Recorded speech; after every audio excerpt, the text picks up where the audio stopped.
And so to Brian Eno, whose latest installation, Video Paintings and Sculptures, has been afforded the biggest room in the exhibition. And it's also in semi-darkness, which makes reproduction for television almost impossible. So we've put together some still photographs which should hopefully give you a flavour of what the work is all about. As far as I'm concerned, liking something is the same as understanding it. And I'm always suspicious of the thing that happens in the fine art world, where you have copious notes and complex references and allusions in order to help you like a piece of work. If it's really that much of a struggle, then I think the work has failed in some way, unless it happens to be a piece of work that is also about language and references, like Tom Phillips or Kittai or someone like that. But to present a piece which is entirely unseductive and uninteresting on its own terms, and then to seek to provide alibis for it, is a popular notion in the art world now. It's not one that interests me, because it automatically is pitching itself at a highly literate, cultured audience. With regard to the sort of equipment that you use, and again, for the installation here, it's not that elaborate, but it would have to be of a particular quality, because the exhibition lasts for 4, 5, 6, 7 hours a day for over a week, and the same obviously would apply in Milan. What are the standards like? Technical standards? Well, for me, video is a primitive medium. Having worked in recording studios for a long time, audio recording studios, I'm used to the notion that anything you want to do can be fairly easily done. If you want to slow something down, for instance, it's very, very simple to do that with audio, but very complex to do it with video. If you want to run something backwards, it's almost impossible with video, unless you have $300 an hour to spend doing it, you know. So it's a clumsy medium, I think, but also it's a medium that can give beautiful results, so one is continually attracted to it. But I think it's cumbersome, and I expect that within a few years there will be several major developments that will, first of all, make it much cheaper, and most importantly will therefore put it in the hands of ordinary people and not filmmakers or people who have a professional background in the medium. And so what might happen is the same kind of thing has happened in music, where you know, there were synthesizers in the 50s and 60s, but they were so complex and so expensive that only academics got to use them, or scientists. So nothing very much of interest happened in electronic music. And it wasn't until the equipment was cheap enough for fairly ordinary people, or people who just were interested in music, to use it, that really interesting ideas started happening there, I think. Surely there's an irony there as well, that if we work from the premise that one of the reasons that sound equipment, sound instruments are made more accessible is because the sort of finance that the music industry generates. Is it not the case then that what's known as the video world or the video arts would have to try and generate, if not the similar amount of money, an amount of money to make that basic equipment more accessible to everybody? Yeah, it's true. And I think it's possible as well. The point is to move video away from television. They're not the same thing. You know, they don't have to always be joined together.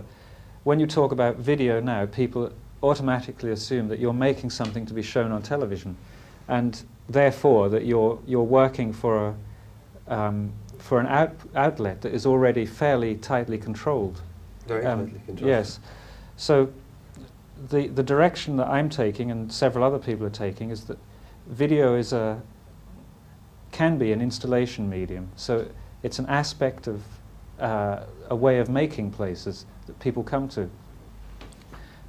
Like parks are places that people have made. A park is a kind of installation. And I would like to think of videos and video sculptures and video paintings as being elements of installations like that. It seems to me to be, in ways, one of the more elaborate, and yet, in terms of the idea, it's probably one of the simplest and yet the most effective installations in the exhibit or the exhibition. Somebody described it yesterday as being in the presence of a benign intelligence, and it induced a certain state of tranquility, was the way somebody else put it. Mm-hmm. Would they be sort of the reference terms that you were thinking of in the first place? Yeah, I'm certainly very happy with those terms. I'm very pleased to be described as a benign intelligence, of course. Or as any kind of intelligence, come to that. Well, in ways that brings me back to, or onto rather, the U2 project that you were involved in recently in Dublin. And congratulations, by the way, on the success of that. Thank you. I read that one of the reasons that you became attracted or involved with the band in the first place was because of the passion of the individual members and a certain soul. Could you elaborate a bit on that? Yeah, more than that, it was it was something to do with their honesty as musicians. I've been involved in pop music in some way or another for 12 years or so, and what I've seen happen in that time is a gradual transition from what I call the sincere mode to the ironic mode, where more and more groups have kind of copped an attitude. It's almost as if their musical style is something that they've designed carefully by looking at various things that are going on and saying, oh, we'll have a bit of that and a little bit more of that, and added it together. And then applied it to various markets? Yes, it's become a branch of fashion, which is always an element of pop music anyway, and not a bad element. But the fashion element in the last few years seems to have taken over to a much larger degree than I personally like. And along with that has come a kind of a sense of reduced commitment, which I'm not too fond of, or an irony, a sense of sort of clever consciousness of the history of rock and clever in-jokes and references. It's just like the art world, you know. A lot of the art world is art about art. A lot of that was rock about rock. What aspect of U2 did you find refreshing then? Well, most important thing was that they didn't have that attitude. They came to music because they really wanted to do it, and you felt that it was the music that was important and not the spin-off benefits of it. It wasn't a fashionable stance for them. And I suppose the most important thing was that I felt that their relationship to music was the same as my relationship to music, even though we make different types of music. I felt that we had a dialogue in terms of our approach to music. And the basis of that approach is that it's a very important thing in our lives. It's not something that we're going to decide to chuck next year and do something else instead, you know. Mm-hmm. Well, to return to the video aspect, it seems to me, browsing through the various installations today and yesterday, that there are no real reference points to apply, no critical criteria. So therefore, I think people tend to respond to what they see on a very instinctive level, which I think is fairly unique and interesting. Do you agree with that? Well, I think it's good, actually, that they do. Where do you see the video art world, which is emerging, I presume? What direction do you see that taking? I think there's a cultural gap at the moment. Once again, the fine arts have separated off so much from the popular arts, and they've left a kind of gap in the middle. People in general don't rush to galleries to look at paintings, and one of the reasons they don't is because painting as a practice has become fairly esoteric and demands the kind of acculturation and explanation that I mentioned earlier. So it seems to me that people still have the same visual need, just as they have the same need to listen to music. And I think that video is one of the media that's going to occupy this space. And I think the way that it will do it is by becoming a part of constructed environments. I'm very keen on the idea of constructing places that people go to and can go to quite regularly and think whatever they think in there.